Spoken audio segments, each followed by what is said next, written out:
नमस्कार दोस्तों, इस वीडियो में आप सीटेट 2023 के लिए प्रीवियस ईयर सीटेट 2022-23 के पांचवें शिफ्ट जिसकी परीक्षा 11 जनवरी 2023 को संपन्न हुई थी उस पेपर के सीडीपी पार्ट का कंप्लीट पेपर सॉल्यूशन देखने जा रहे हैं। अगर आप प्रीवियस ईयर सब्जेक्ट वाइज सभी शिफ्टों के कंप्लीट पेपर सॉल्यूशन को डिटेल में देखना चाहते हैं तो इस वीडियो के बाद इस वीडियो का डिस्क्रिप्शन जरूर चेक करिएगा। और अगर आप चैनल पर पहली बार विजिट कर रहे हैं तो इसको सब्सक्राइब करते हुए बेल आइकन को प्रेस कर लीजिएगा। चलिए दोस्तों, आज के इस महत्वपूर्ण वीडियो को शुरू करते हैं।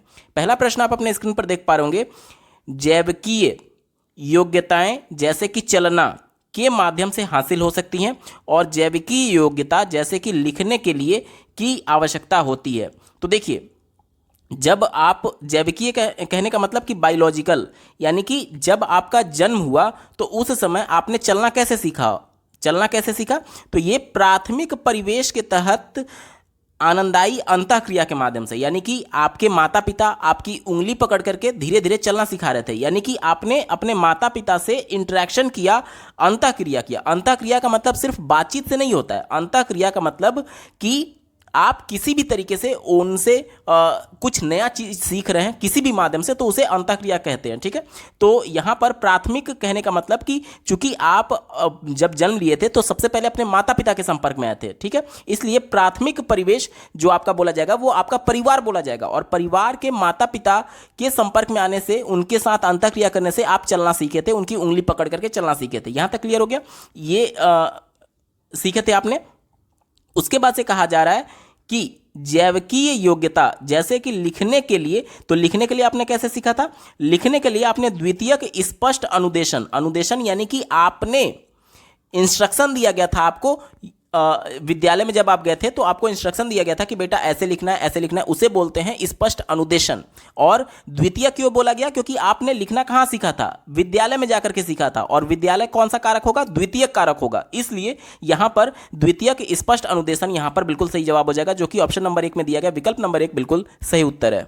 अगला प्रश्न पूछा गया है, विकास के संदर्भ में निम्नलिखित में से कौन सा कथन सही है? विकास के बारे में हमसे पूछा जा रहा है, कौन सा कथन सही है? पहला दिया गया है, विकास पूर्ण रूप से केवल आनुवांशिकता का ही परिणाम है। केवल एकमात्र एक ही पूर्ण रूप से, संपूर्ण रूप से। ये जितने भी विकल्प, किसी भी विकल्प में अगर ये शब्द मिल जाए तो वो हमेशा निगेटिव होता है, कभी भी हमारा उत्तर नहीं होगा। प्रश्न देखिए, प्रश्न चूंकि हमसे पॉजिटिव सेंस में पूछा गया तो उत्तर यानी विकल्प भी हमारा पॉजिटिव होना चाहिए। पहला विकल्प निगेटिव हो गया, हमारा उत्तर नहीं होगा, क्योंकि जो विकास होता है वो आनुवांशिकता के साथ साथ पर्यावरण के अंतःक्रिया पर निर्भर करता है, ना कि केवल आनुवांशिकता पर, इसलिए गलत हो गया। ठीक है, दूसरा देखिए, विकास का क्रम विशिष्ट से सामान्य की ओर होता है, तो ये भी गलत है विकास के नियम के अनुसार। देखिए, विशिष्ट से सामान्य की ओर ये एक शिक्षण पद्धति है, इस माध्यम से हम लोग शिक्षण सूत्र कह सकते हैं आप, जिसके माध्यम से बच्चों को पढ़ाया जाता है। यहां पर विकास की जब बात आएगी तो इसको गलत माना जाएगा, क्योंकि इससे ज्यादा एप्रोप्रिएट हमें उत्तर विकल्प में दिया गया है। तीसरा विकल्प देखिए, विकास बाहर से केंद्र की ओर होता है, तो यह भी विकल्प गलत है, क्योंकि आपने एक सिद्धांत पढ़ा होगा, समीप दीर्घाभिमुखी का सिद्धांत, जिसके अंतर्गत यह बताया गया है कि मानव का जो हार्ट होता है, बच्चे का जो हार्ट होता है, उससे बाहर की तरफ विकास होता है। इसीलिए आप लोग देखते होंगे कि हार्ट से बाहर जब बच्चा जाएगा तो पहले उसकी भुजा पड़ेगी, यानी आर्म, उसके बाद से उसका हथेली पड़ेगा और अंत में उसकी उंगलियां पड़ेंगी। आप देखते होंगे कि बच्चा पहले फुटबॉल को पकड़ना सीख जाता है, लेकिन पेंसिल या पेन पकड़ने में उसको दिक्कत होती है। क्यों दिक्कत होती है? क्योंकि उसका विकास का जो क्रम है वो केंद्र से बाहर की ओर हो रहा है, यानी कि पहले वो अपने भुजाओं पर कंट्रोल पाया, उसके बाद अपने हथेली पर कंट्रोल पाया, तो हथेली पर चूंकि वो कंट्रोल पा चुका है इसलिए फुटबॉल या फिर बॉल वो पकड़ पाता है, लेकिन उंगलियां चूंकि सबसे बाद में आती हैं और इसलिए इस पर कंट्रोल वो अंत में पा पाता है, और इसीलिए वो उसे पेंसिल पकड़ने या लिखने में दिक्कत होती है। ठीक है, तो इससे क्या सिद्ध होता है कि विकास जो होता है वो केंद्र से बाहर की ओर होता है, और विकल्प में क्या दिया गया? बाहर से केंद्र की ओर होता है, तो ये गलत हो गया। अब हमारे पास एक ही विकल्प बचा, ऑप्शन नंबर 4 देखिए, विकास सिर से पांव की ओर बढ़ता है। ये विकल्प बिल्कुल सही है, क्योंकि एक सिद्धांत है जिसके अंतर्गत विकास जो होता है वो सिर से नीचे पैर की तरफ होता है, जो कि ऑप्शन नंबर 4 में दिया गया। विकल्प नंबर 4 बिल्कुल एप्रोप्रिएट आंसर हो जाएगा। अगला प्रश्न पूछा गया है, प्राथमिक कक्षा के बच्चों के लिए निम्नलिखित में से कौन सा प्राथमिक समाजीकरण का कारक या फिर संस्था है? प्राथमिक कक्षा के बच्चों की बात की जा रही है। ठीक है, तो किसी भी स्तर के बच्चों की जब बात की जाएगी तो प्राथमिक समाजीकरण हमेशा उनका परिवार होता है, क्योंकि बच्चा पहली बार परिवार के ही संपर्क में आता है और वहीं से समाजीकरण को वो सीखता है।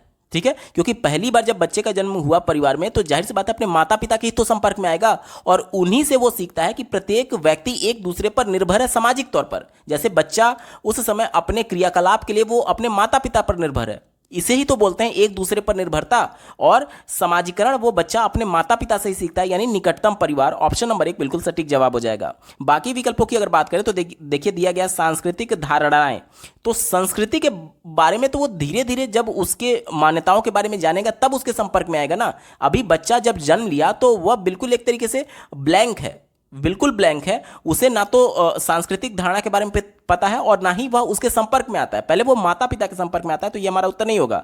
धार्मिक संगठन, तो डायरेक्टली जन्म लेते हुए वह किसी धर्म संगठन से नहीं जुड़ जाता, तो ये भी हमारा उत्तर नहीं होगा। मुद्रित समाचार संचार माध्यम, तो ये प्रिंट एक तरीके से मीडिया की बात की जा रही है, जैसे न्यूज़पेपर और तो बच्चा जब जन्म लिया तो तुरंत न्यूज़पेपर थोड़ी पढ़ने लगेगा, तो ये भी हमारा उत्तर नहीं होगा। एक ही विकल्प बच्चा, ऑप्शन नंबर 1 बिल्कुल सटीक जवाब है। अगला प्रश्न पूछा गया है, जीन पियाजे के संज्ञानात्मक विकास के सिद्धांत के अनुसार बच्चे किस अवस्था में चिंतन को मानसिक रूप से प्रतिवर्तित कर सकते हैं। प्रतिवर्तित का मतलब कि रिवर्स थिंकिंग कहा जा रहा है। रिवर्स थिंकिंग यानी कि पलटावीपन। पलटावीपन क्या होता है, ध्यान से समझिएगा। अगर मैंने बच्चे से ये कहा कि ये क्या है, तो बच्चा बोलेगा कि ये 1 है। अगर मैंने बच्चे को ये कह दिया, ये लाइन खींच दिया और बच्चे से पूछा ये क्या है, तो वो बोलेगा कि ये एल अल्फाबेट है, यल है, यल फॉर लायन। ठीक है, अगर अब मैं बच्चे से पूछूं कि बेटा वो एक कहाँ गया, अगर वो इस चीज़ को समझ रहा है कि अगर मैं इस लाइन को हटा देता हूं, ध्यान से देखिएगा मैं इस लाइन को हटा रहा हूं, अगर बच्चा ये समझ रहा है कि अगर मैं इस लाइन को हटा देता हूं तो हमें पहले वाला 1 मिल जाएगा। अगर एक पॉइंट से आगे निकलने के बाद से पुनः पहले वाले पॉइंट पर अगर बच्चा आ पा रहा है तो इसे बोलते हैं रिवर्सिबिलिटी, यानी कि पलटावीपन। तो हमसे यही पूछा जा रहा है कि बच्चा जीन पियाजे के सिद्धांत के अनुसार कब पलटावीपन उसमें आ जाता है, तो यह उसके मूर्त संक्रियात्मक अवस्था में आता है। ठीक है, मूर्त संक्रियात्मक अवस्था में आता है। ऑप्शन नंबर 3 इसका बिल्कुल एप्रोप्रिएट आंसर हो जाएगा। अगला प्रश्न पूछा गया है, जीन पियाजे के अनुसार हमारे मौजूदा स्कीमा में अनुभवों को लगातार सम्मिलित करने की प्रक्रिया को क्या कहा जाता है। देखिए, हम किसी भी चीज को किस प्रकार से देख करके उसके बारे में अपने संज्ञान की वृद्धि करते हैं, इसके बारे में जीन पियाजे ने संज्ञानात्मक विकास का सिद्धांत दिया है, जिसमें उन्होंने ये बताया कि जो कुछ भी बच्चा अपने परिवेश में देखता है उसकी एक इमेज उसके माइंड में बन जाती है। उसी इमेज को उन्होंने स्कीमा नाम दिया था। जैसे कि आप जो कुछ भी अपने मोबाइल में सेव करते हैं वो एक अलग फोल्डर में जाकर के सेव होता है। कैसे? प्रत्येक फाइल का अलग अलग एक्सटेंशन हो सकता है। जैसे कि आप जब इमेज फोटो खींचते हैं कैमरे से तो वो जेपीजी फॉर्मेट में हो सकता है। आप कोई डॉक्यूमेंट प्राप्त कर रहे हैं व्हाट्सएप के माध्यम से या फिर इंटरनेट के माध्यम से, हो सकता है वो पीडीएफ फॉर्मेट में हो। आप कोई भी वर्ड का डॉक्यूमेंट यूज कर सकते हैं, कोई भी पीपीटी यानी कि पावर प्रेजेंटेशन का डॉक्यूमेंट यूज कर सकते हैं, कोई भी एक्सेल का डॉक्यूमेंट यूज कर सकते हैं। तो आप देखेंगे सबका एक्सटेंशन यानी डॉट के बाद किसी का देखेंगे XLS होता है, यानी कि वो क्या है, एक्सेल फाइल को रिप्रेजेंट करता है। इसी प्रकार से डॉट जेपीजी या फिर डॉट जेपीईजी ये क्या रिप्रेजेंट करता है, ये उस फाइल को बताता है कि ये एक जेपीजी फाइल है। इसी प्रकार से आप डॉट पीडीएफ देखते होंगे, तो यहां पर प्रत्येक जो फाइल है उसको किस प्रकार से कैटेगराइज किया जाता है, उसके एक्सटेंशन के हिसाब से। इसी प्रकार से बच्चे का जो माइंड होता है, जब भी किसी नए इंफॉर्मेशन को वो देखेगा तो उस देखी गई चीजों को वो कैटेगराइज करता है। जैसे कि आप बच्चे को बर्गर दिखाएंगे तो वह समझ जाएगा कि ये खाने की वस्तु है, तो खाने वाले फोल्डर में उसको सेव करेगा। अगर आपने उसको पेन दिखाया तो वो समझ जाएगा कि ये लिखने की वस्तु है, तो उसे पढ़ाई लिखाई वाले स्टेशनरी से संबंधित फोल्डर में रखेगा। अब हमसे ये कहा जा रहा है कि स्कीमा यानी जो वो फोल्डर बना रहा है, जो इमेज बनते जा रहा है नई नई इंफॉर्मेशन का उसके माइंड में, उसमें अनुभवों को लगातार सम्मिलित करने की प्रक्रिया को क्या कहा जाता है। तो ये तो पहले मैंने आपको बता दिया कि बच्चा इंफॉर्मेशन को रिसीव करने से पहले या फिर इंफॉर्मेशन को सेव करने से पहले वह उसको कैटेगराइज करता है। कैटेगराइज करने के बाद से सभी इंफॉर्मेशन अलग अलग हो गई। अब देखिए, अब मान लीजिए कि एक बच्चे ने पहले दिन किसी ऐसे जानवर को देखा जिसके 4 पैर थे और एक पूंछ थी और वो भौं भौं कर रहा था। अब पहले दिन उसके पिता ने उसको बताया कि बेटा ये कुत्ता है और इसका रंग जो था वो सफेद कलर का था। किस कलर का? सफेद कलर का था। दूसरे दिन फिर उसने एक ऐसे जानवर को देखा कि जिसके 4 पैर थे और एक पूंछ थी, वो भी भौं भौं कर रहा था, लेकिन उसका रंग क्या था? काला था। उसका रंग क्या था, काला था।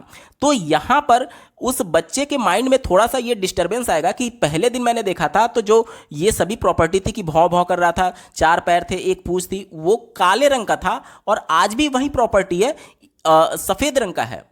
तो यहां पर सारी प्रॉपर्टी सेम थी, बस एक प्रॉपर्टी अलग है, यानी ये दोनों चीज एक ही है। ये दोनों क्या है, कुत्ता है, उसके पिता ने अगर बताया कि ये भी कुत्ता है, तो अब बच्चे क्या करेंगे कि बच्चा जो पहले दिन अपने माइंड में इंफॉर्मेशन शेप किया था कि सफेद रंग का ऐसा जानवर जिसके 4 पैर, एक पूंछ, भौं भौं करने वाला होगा, वो कुत्ता होगा। दूसरे दिन अपने इंफॉर्मेशन में वो फिर से अपडेट करेगा कि जरूरी नहीं है कि उसका रंग सफेद ही हो, उसका रंग काला भी हो सकता है। ठीक है, तो यही बोला जा रहा है। देखिए, नया इंफॉर्मेशन लगातार वो सम्मिलित करने की प्रक्रिया, अब सम्मिलित करने में वो कोई भी पुराने इंफॉर्मेशन में, पुराने स्कीमा में कोई भी परिवर्तन नहीं कर रहा है। तो जब बिना परिवर्तन के इंफॉर्मेशन को लगातार सेव किया जाता है, लगातार अनुभव को प्राप्त किया जाता है, तो इसे हम लोग समावेशन बोलते हैं, जिसे अंग्रेजी में एसिमिलेशन बोला जाता है। मैं आपको रिकमेंड करूंगा कि आप इंग्लिश वाला नाम ही याद रखिएगा, क्योंकि हिंदी में इसके बहुत सारे नाम हैं, जैसे कि आत्मसात्करण भी बोला जाता है, समावेशन भी बोला जाता है, लेकिन इंग्लिश में एक ही नाम होता है, एसिमिलेशन। तो इंग्लिश वाला आप जरूर याद रखिएगा, नहीं तो बहुत ज़्यादा कंफ्यूजन होता है। ये देखिए, ये पहला कंडीशन उन्होंने बताया, यानी कि पुराने इंफॉर्मेशन में कोई भी चेंज नहीं किया गया नया इंफॉर्मेशन जोड़ने के लिए। लेकिन अगर तीसरे दिन, देखिए पहले दिन बच्चे ने ये देखा, दूसरे दिन ये देखा, अगर तीसरे दिन बच्चे ने मान लीजिए एक और चीज को देखा, एक जानवर को देखा जिसके 4 पैर थे, ठीक है, और वो काले रंग की थी और वो म्याऊं म्याऊं कर रही थी। क्या बोल रही थी, म्याऊं म्याऊं। ठीक है, तो अब यहां पर देखेंगे कि ये भी जानवर के 4 पैर हैं, एक पूंछ है, काले रंग का है, तो ये प्रॉपर्टी तो इसे मैच कर रही है इस वाले से, दूसरे दिन वाले जो उसने देखा था। लेकिन एक प्रॉपर्टी इससे अलग है कि ये म्याऊं म्याऊं कर रही है और ये भौं भौं कर रहा था। तो यहां पर अब बच्चा पुराने वाले स्कीमा में जो वो सेव रखा था कि काला रंग का चीज, 4 पैर वाला, एक पूंछ वाला, वो कुत्ता होगा, अब उसमें वो इंफॉर्मेशन में एडिट करेगा। क्या एडिट करेगा कि यहां पर ये जो पहले उसने केवल इस इंफॉर्मेशन को सेव किया था, उसमें ये एडिट करेगा कि ये वाला जो काला वाला था ये भौं भौं कर रहा था और ये म्याऊं म्याऊं कर रहा है। यानी कि हर काली चीज जिसके 4 पैर, एक पूंछ हो, वो जरूरी नहीं है कि काला कुत्ता ही होगा, वो बिल्ली भी हो सकती है। तो नया इंफॉर्मेशन बच्चे ने बिल्ली को प्राप्त किया, और इसको प्राप्त करने के लिए उसने पुराने इंफॉर्मेशन में क्या किया, एडिट किया कि जरूरी नहीं है कि काला 4 पैर वाला जानवर कुत्ता ही हो, वो बिल्ली भी हो सकती है। ठीक है, तो इस प्रकार से जब पुराने इंफॉर्मेशन में चेंज करके नया इंफॉर्मेशन को प्राप्त किया जाए तो इसे हम लोग समायोजन बोलते हैं। तो यहां पर प्रश्न में देखिए, कोई भी एडिट करने या परिवर्तन करने की बात नहीं की गई, लगातार उसको सम्मिलित करने की बात की गई, तो लगातार सम्मिलित करने को समावेशन बोलते हैं। एसिमिलेशन हमारा बिल्कुल सटीक जवाब होगा। अगला प्रश्न पूछा गया था, निम्नलिखित में से कौन सा सिद्धांत सीखने की प्रक्रिया में चर्चा और वाद विवाद को बहुत महत्व देता है। तो चर्चा और वाद विवाद क्या है, ये आपस में इंटरेक्शन करने का प्रोसेस है, यानी कि अंतःक्रिया करने का प्रोसेस है। तो आपको यह देखना है कि कौन सा ऐसा सिद्धांत है, कौन सा ऐसा मनोवैज्ञानिक है जिसने अंतःक्रिया का सिद्धांत दिया है।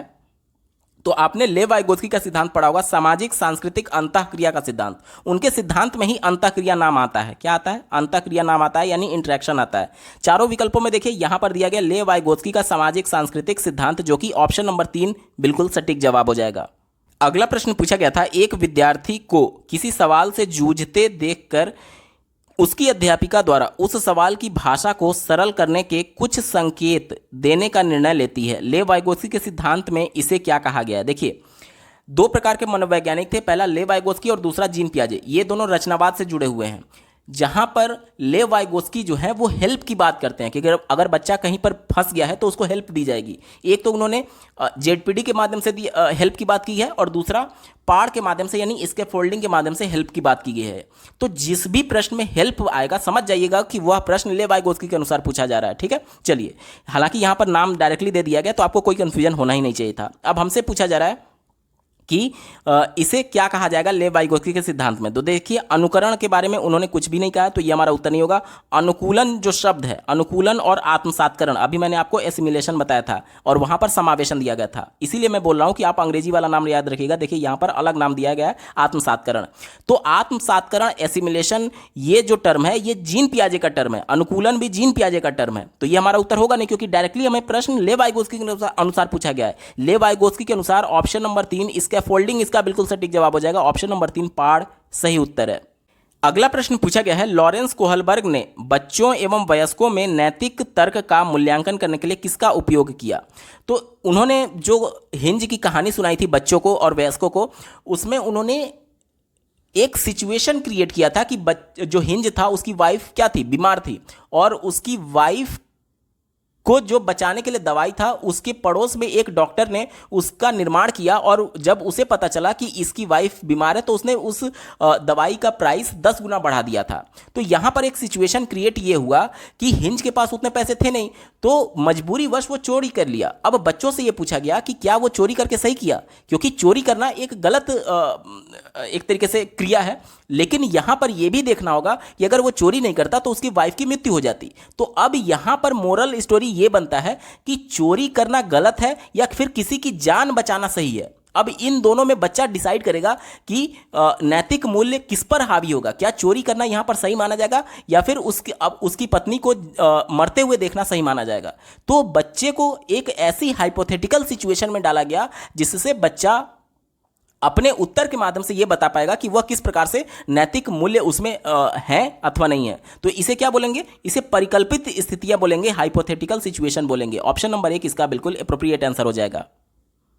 अगला प्रश्न पूछा गया है, रचनावाद का समर्थन करने वाले किसे महत्व देते हैं? रचनावाद के अंतर्गत जीन पियाजे और ले वाइगोत्स्की आते हैं, जिनमें दोनों का यह मानना था कि बच्चे सक्रिय होकर के अपने ज्ञान का निर्माण करते हैं। ले वाइगोत्स्की का कहना यहां तक था कि बच्चे आपस में अंतःक्रिया करके एक दूसरे से बातचीत करके अपने ज्ञान का निर्माण करते हैं। ठीक है, तो यहां पर बच्चों की सक्रियता सबसे ज्यादा इंपॉर्टेंट है, इसी को ध्यान में रखकर के उत्तर ढूंढेंगे। चौथा दिया गया, चिंतन के अभिसारी तरीकों से। अभिसारी तरीका का मतलब कि किसी भी प्रश्न को सॉल्व करने के एक ही तरीके की केवल बात की जा रही है। तो यहां पर बच्चा आउट ऑफ बॉक्स जाकर के नहीं सोच रहा है, वह बंधे बंधाए तरीके से किसी प्रश्न का सॉल्यूशन ढूंढने की कोशिश कर रहा है, तो इससे बच्चा क्रिएटिव नहीं बनेगा। तो यह हमारा उत्तर नहीं हो सकता। तीसरा देखिए, व्यक्तिगत विभिन्नताओं को अनदेखा करके। तो यह तो बिल्कुल ही निगेटिव है, क्योंकि आज के डेट में हम लोग समावेशी शिक्षा की बात करते हैं। समावेशी शिक्षा का मतलब क्या होता है कि बच्चे में किसी भी प्रकार की अधिगम अक्षमता क्यों ना हो, किसी भी प्रकार की शारीरिक अक्षमता क्यों ना हो, सबको एक ही छत के नीचे एक ही कक्षा में पढ़ाने को समावेशी शिक्षा कहा जाता है। अब सबको जब हम लोग एक ही कक्षा में पढ़ा रहे हैं, तो उसी कक्षा में कोई दृष्टिबाधित बालक हो सकता है, उसी कक्षा में कोई श्रवण बाधित बालक हो सकता है। अगर मैं एज ए टीचर केवल मौखिक तरीके से बोल करके पढ़ा रहा हूं, तो जो दृष्टिबाधित है वह मेरी बातों को सुन तो लेगा, लेकिन जो श्रवण बाधित है वह मेरी बातों को नहीं सुन पाएगा। और अगर मैं ब्लैक बोर्ड पर लिख करके बता रहा हूं, तो जो दृष्टि बाधित है वो ब्लैक बोर्ड पर देख करके नहीं समझ पाएगा, लेकिन जो श्रवण बाधित है वह ब्लैक बोर्ड पर देख करके समझ सकता है। यानी प्रत्येक बच्चे की जरूरत अलग है। अब हम उनकी जरूरतों को इग्नोर नहीं कर सकते, क्योंकि सबको साथ लेकर के चलना है। और यह विकल्प क्या कह रहा है कि व्यक्तिगत विभिन्नताओं को अनदेखा करके। तो यह तो बिल्कुल निगेटिव हो गया, हमारा उत्तर नहीं होगा। दूसरा देखिए, सांस्कृतिक रूप से अनुत्तरदायी शिक्षण शास्त्रीय प्रविधियों को महत्व देना चाहिए। तो यह भी बिल्कुल निगेटिव है, क्योंकि सांस्कृतिक रूप से अनुत्तरदायी का मतलब कि नॉन रिस्पॉन्सिव पेडागोजी की बात की जा रही है, कल्चरली। तो देखिए, एनसीएफ ये कहता है कि बच्चों को उनकी संस्कृति, उनके परिवेश से जोड़ करके बताना चाहिए, ताकि बच्चे उससे जुड़ाव महसूस करें और उनका अधिगम अर्थपूर्ण हो सके। तो ये तो उसका बिल्कुल उल्टा बताया जा रहा है, तो ये भी हमारा उत्तर नहीं होगा। अब हमारे पास केवल एक ही विकल्प बचा, ऑप्शन नंबर 1 देखिए, बाल केंद्रित पाठ्यचर्या को। बाल केंद्रित का मतलब कि जिसमें बालक केंद्र में है, बालक केंद्र यानी बालक सक्रिय। प्रश्न शुरुआत में ही मैंने आपको बताया था कि रचनावाद किस पर जोड़ देता है, बच्चों के सक्रिय होने पर जोड़ देता है, जो कि ऑप्शन नंबर 1 में इसकी पुष्टि हो रही है। ऑप्शन नंबर 1 इसका बिल्कुल सटीक जवाब हो जाएगा। अगला प्रश्न पूछा गया है, बुद्धि लब्धि जिसे IQ बोलते हैं, परीक्षणों की आलोचना इसलिए की जाती है क्योंकि वे। तो इनकी आलोचना इसलिए की जाती है क्योंकि देखिए, IQ का जो फॉर्मूला होता है वो क्या होता है, mental age divided by current age into 100। यहाँ पर बच्चे का परिवेश क्या है, बच्चे का वातावरण क्या है, बच्चे का एक तरीके से जो उसकी आनुवांशिकता क्या है उसके बारे में चर्चा ही नहीं की जाती है, क्योंकि बच्चे का जो मेंटल एज होगा वो डायरेक्टली उसके इन्वायरमेंट से प्रभावित होगा। क्योंकि एक बच्चा जो कि क्रिएटिव है, वो उसकी क्रिएटिविटी को और ज्यादा कैसे बढ़ाया जा सकता है, उसको उस लेवल का प्रश्न देकर के। उस लेवल का प्रश्न कौन देगा, टीचर देगा। टीचर उसके परिवेश का हिस्सा है। अब चूंकि यहां पर परिवेश डायरेक्टली उसके मेंटल एज को बढ़ाने में मदद कर रही है, जितना उसका मेंटल एज बढ़ेगा उतना उसका IQ लेवल बढ़ेगा। यानी कि यहां पर परिवेश भी बहुत ज्यादा इंपॉर्टेंट है, इन्वायरमेंट बहुत ज्यादा इंपॉर्टेंट है, जबकि IQ के इस पूरे डिफिनीशन में या फिर इस परीक्षण में जो इन्वायरमेंट होता है उसको इग्नोर कर दिया गया है। इसी की बात करता है ऑप्शन नंबर 3 देखिए, देखिए, परीक्षण निष्पादन पर पर्यावरणीय कारकों के प्रभाव को नजरअंदाज करते हैं। ऑप्शन नंबर 3 इसका बिल्कुल अप्रोप्रिएट आंसर हो जाएगा, इसीलिए इसकी आलोचना की जाती है। ठीक है, ऑप्शन नंबर 3 सही उत्तर है। अगला प्रश्न पूछा गया है, भाषा और विचार के संबंध में निम्नलिखित में से कौन सा कथन सही है। देखिए, जीन पियाजे और लेव वाइगोस्की ने भाषा और विचार के बारे में अपने अपने विचार प्रस्तुत किए हैं। जहां लेव वाइगोस्की हैं, उनका यह मानना है कि पहले भाषा का विकास होता है, तब बच्चे में विचार जन्म लेती है। वहीं इसके ठीक उलट जीन पियाजे ये मानते हैं कि पहले बच्चे में विचार आता है, उसके बाद उसका संज्ञानात्मक विकास होगा और वो भाषा को सीखेगा। कैसे, ध्यान से समझिएगा। मैं जीन पियाजे का एक उदाहरण देता हूं। जैसे उन्होंने बोला कि वह एक जानवर है। अब यहां पर जानवर किस सेंस में कहा गया है, किस विचार से कहा गया है, इससे ये भाषा क्लियर होगी। क्योंकि कई बार आपने देखा होगा कि जो बहुत निर्दयी होता है उसके लिए भी जानवर शब्द का प्रयोग किया जाता है कि तुम बिल्कुल जानवर की तरह व्यवहार कर रहे हो। यहां पर जानवर शब्द किसके लिए हो सकता है? वाकई में ये हो सकता है कोई एक जानवर ही हो, या फिर हो सकता है कोई एक व्यक्ति विशेष निर्दयी व्यक्ति हो। तो यहां पर ये जो भाषा है कि वह एक जानवर है, इसमें जानवर का जो मूल अर्थ है, यानी भाषा स्पष्ट कैसे होगी? जब उस बोलने वाले व्यक्ति का विचार स्पष्ट होगा कि वाकई वह जानवर के लिए बोल रहा है या फिर किसी निर्दयी व्यक्ति के लिए बोल रहा है। तो जीन पियाजे ने यही कहा था कि जब तक विचार स्पष्ट नहीं होता है बच्चे का या फिर किसी भी व्यक्ति का, तब तक भाषा क्लियर नहीं होती है। यह जीन पियाजे का मानना था। यानी जीन पियाजे ये कहते थे पहले विचार आता है, उसके बाद भाषा आती है। वहीं लेव वाइगोस्की इसके ठीक उल्टा मानते थे। लेव वाइगोस्की ये मानते थे कि भाषा और विचार, मतलब कि पहले भाषा आएगी तब विचार जन्म लेगा। क्यों? क्योंकि उन्होंने बच्चे का जो संज्ञानात्मक विकास होता है वो उसके बारे में क्या बोला था? उसके बारे में उन्होंने ये बोला था कि बच्चे एक दूसरे से अंतःक्रिया करके सीखते हैं, एक दूसरे से बातचीत करके सीखते हैं। अब किसी से भी इंटरेक्शन करना हो तो हमें किसकी जरूरत पड़ेगी? अपने आप को एक्सप्रेस करने के लिए भाषा की ही तो जरूरत पड़ेगी।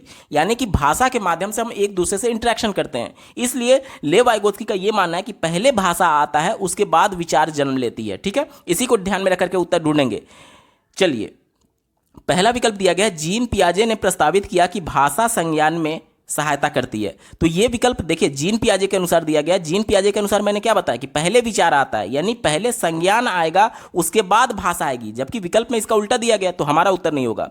दूसरा देखिए, लेव वाइगोस्की ने प्रस्तावित किया कि भाषा का चिंतन पर कोई प्रभाव नहीं पड़ता है। तो ये तो बिल्कुल ही निगेटिव है। मैंने आपको क्या बताया कि बच्चे किस प्रकार से चिंतन करते हैं, एक दूसरे से अंतःक्रिया के माध्यम से ही बच्चे के संज्ञान की वृद्धि होती है, लेव वाइगोस्की ने कहा था। और इंटरेक्शन करने के लिए, बातचीत करने के लिए किसकी आवश्यकता होगी? भाषा की आवश्यकता होगी। यानी उन्होंने भाषा पर सबसे ज्यादा जोर दिया है। जबकि यह विकल्प क्या कह रहा है कि भाषा का चिंतन पर कोई प्रभाव नहीं पड़ता है, लेव वाइगोस्की के अनुसार। तो यह तो बिल्कुल निगेटिव हो गया। तीसरा विकल्प दिया गया है, जीन पियाजे ने प्रस्तावित किया कि चिंतन करना भाषा को सीखने पर निर्भर करता है। अब यहां पर देखिए, चिंतन कहा जा रहा है कि यह भाषा पर पूरी तरीके से डिपेंडेंट है। तो भाषा पर जोर किसने दिया है? भाषा पर जोर लेव वाइगोस्की ने दिया। जबकि विकल्प जीन पियाजे के अनुसार दिया गया, तो यह भी हमारा उत्तर नहीं होगा। अब हमारे पास केवल एक ही विकल्प बचा है। लेव वाइगोस्की ने प्रस्तावित किया कि भाषा चिंतन को सुसाधित करती है। यह विकल्प सबसे ज्यादा अप्रोप्रिएट है, क्योंकि बच्चे एक दूसरे से इंटरेक्शन करके ही चिंतन करते हैं लेव वाइगोस्की के अनुसार। और इंटरेक्शन करने के लिए, अंतःक्रिया करने के लिए, बातचीत करने के लिए भाषा की आवश्यकता पड़ेगी। इसलिए ऑप्शन नंबर 4 लेव वाइगोस्की के अनुसार बिल्कुल सटीक उत्तर होगा। अगला प्रश्न पूछा गया है, जेंडर प्रमुख रूप से एक क्या निर्मित है? देखिए, दो प्रकार से प्रश्न पूछे जाते हैं। एक डायरेक्टली आपका लिंग से प्रश्न पूछा जाता है और दूसरा जेंडर से प्रश्न पूछा जाता है। ठीक है, जब भी लिंग से प्रश्न पूछा जाएगा तो लिंग हमेशा जैविक संरचना होती है। जैविक का मतलब कि जो जन्म से, लेकिन जो जेंडर होता है वो सामाजिक संरचना होती है। अब इसका मतलब क्या हुआ, ध्यान से समझिएगा। देखिए, बच्चे जब जन्म लेते हैं तो उनका लिंग, यानी कि वो लड़की है या लड़का है, उनके जन्म से ही तय हो जाता है। क्योंकि उनकी शारीरिक बनावट इस हिसाब से होती है, जो कि जैविक आधार पर हम बता सकते हैं कि इसका लिंग क्या है, ये लड़का है, मेल है या फिर फीमेल है। ठीक है, यहां तक क्लियर। लेकिन जो जेंडर होता है वो सामाजिक संरचना होती है। यानी कि समाज ये तय कर चुका है कि लड़की है तो वो फ्रॉक पहनेगी, लड़का है तो वो पैंट शर्ट पहनेगा, लड़की है तो वो घर के लिए जो घर के काम होते हैं जैसे चूल्हा चौका संभालेगी, और लड़का है तो बाहर जाकर के आजीविका का साधन जुटाएगा। यानी कि ये जेंडर के आधार पर उनकी जिम्मेदारियां कौन तय कर रहा है? समाज ने ये रूढ़िवादी विचार बना रखे हैं, इसलिए जेंडर को सामाजिक संरचना बोला जाता है। और जो लिंग है, अब लिंग समाज थोड़ी तय करता है कि ये लड़का है या लड़की है, नहीं, वो तो उसका जैविक संरचना है ना, कि जन्म लिया तो उस समय शरीर की उसकी बनावट कैसी है उसके आधार पर हम लोग तय करते हैं कि ये लड़की है या लड़का है। तो जब जन्म से चीजें स्पष्ट होती हैं, जन्म से चीजें क्लियर होती हैं, तो उसे जैविक बोला जाता है। और लिंग जो है, लड़का है या लड़की, वो जन्म से ही तय हो चुका है कि वो लड़की है या लड़का। लेकिन लड़की और लड़के की अलग अलग जिम्मेदारियां वो समाज ने तय की है, वो प्रकृति ने तय नहीं की है, वो जन्म से तय नहीं हो रहा है, बल्कि समाज उसको बार बार टोकता है कि यार तुम लड़की हो, तुम ऐसा काम क्यों करी हो, तो लड़कों का काम है। तो ये बार बार समाज के द्वारा टोका जाता है, इसलिए जो जेंडर होता है उसे सामाजिक संरचना बोलते हैं और जो लिंग होता है उसे जैविक संरचना बोलते हैं। प्रश्न में हमसे जेंडर की बात की गई है, तो जेंडर क्या है? जेंडर एक सामाजिक संरचना है। ऑप्शन नंबर 2 इसका बिल्कुल एप्रोप्रिएट आंसर हो जाएगा। अगले प्रश्न में एक स्टेटमेंट दिया गया है और दूसरा तर्क दिया गया है, और दोनों को पढ़ करके सही विकल्प का चुनाव हमें कर लेना है। पहले स्टेटमेंट को पढ़ लेते हैं। कहा क्या जा रहा है? विविध सामाजिक आर्थिक पृष्ठभूमि वाले विद्यार्थियों की आवश्यकताओं को पूरा करने के लिए एक शिक्षक को मानकीकृत पाठ्यचर्या अपनानी चाहिए। देखिए, मानकीकृत पाठ्यचर्या जहां पर भी दिख जाए आपको, वो विकल्प हमेशा निगेटिव होगा। क्यों? क्योंकि आज हम लोग समावेशी कक्षा की बात करते हैं, जिसमें एक ही कक्षा में आर्थिक रूप से कमजोर बालक भी होगा, बहुत संपन्न बालक भी होगा, मानसिक रूप से बहुत स्ट्रांग बालक भी होगा, बहुत कमजोर बालक भी होगा। इसके अलावा जो शरीर से विकलांग बालक है वो भी होगा। इसके अलावा अधिगम अक्षमता से जूझ रहा बालक भी होगा, बहुत प्रतिभाशाली बालक भी होगा। अब सबको एक तरीके से नहीं पढ़ाया जा सकता, क्योंकि जो मेंटल लेवल प्रतिभाशाली बालक का है वो mental level below the average वाले कैंडिडेट का नहीं होगा। तो प्रत्येक बच्चे की जरूरत अलग है और प्रत्येक बच्चे की जरूरत के हिसाब से उनके लिए पाठ्यचर्या अलग अलग होनी चाहिए, ना कि मानकीकृत। क्योंकि आप खुद सोचिए ना कि अगर मैं एक स्टैंडर्ड वे में सबको पढ़ाने की कोशिश करूं तो क्या सभी समझ पाएंगे? नहीं समझ पाएंगे, क्योंकि सबका मेंटल लेवल अलग है, सभी इंडिविजुअल डिफरेंसेज रखते हैं आनुवांशिकता और पर्यावरण की वजह से। अब जैसे मैं एक उदाहरण देता हूं कि मान लीजिए एक बालक है जो कि सुन नहीं सकता।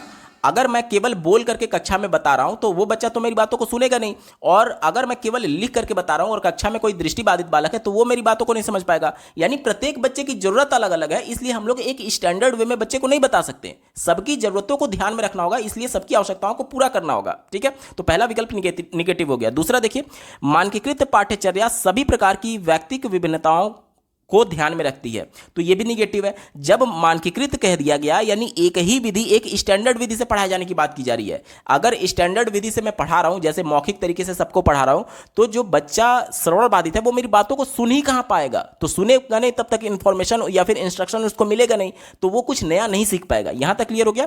यानी कि मानकीकृत पाठ्यचर्या व्यक्तिगत विभिन्नता को ध्यान नहीं रखती है, बल्कि उसको इग्नोर कर देती है, तो यह भी विकल्प निगेटिव हो गया। अब दोनों विकल्प गलत है, इसलिए ऑप्शन नंबर 4 में बात की गई है ए और आर दोनों गलत है, इसका बिल्कुल एप्रोप्रिएट आंसर हो जाएगा।